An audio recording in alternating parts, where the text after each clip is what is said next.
What resilience helps you to do is not just to start, but to finish. And to see everything that comes into your pathway as a part of that process toward finishing. I said that if you've ever read the passage in Scripture in Jeremiah 18 where it talks about clay in the potter's hand, and I meant to bring me some clay today. But if you take clay, you can shape clay. We say in science that clay is malleable, which simply means it can be shaped. But malleability is also an attribute of resilience. It can be shaped. There's a reason why pine trees can be in a 25-mile-an-hour wind and be broken, and palm trees can be in a 100-mile-an-hour wind and not be broken.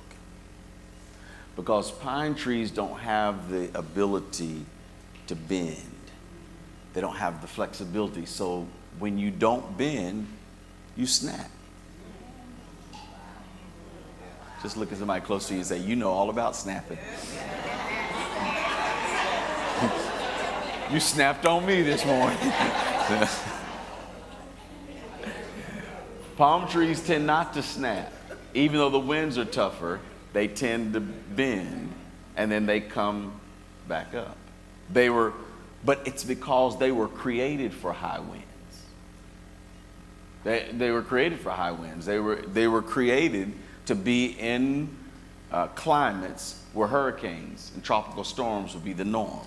So they were created that way and would never have survived had they not had the ability to be flexible. And I don't know, maybe they've evolved some over time as climates have changed and all that. Maybe they evolved. Maybe when they first started, when they were first created, they weren't quite as flexible. So I want to suggest to you that you might not have been born flexible, but you can become flexible. You might not have been born malleable, shapeable, but you can change and you can become that.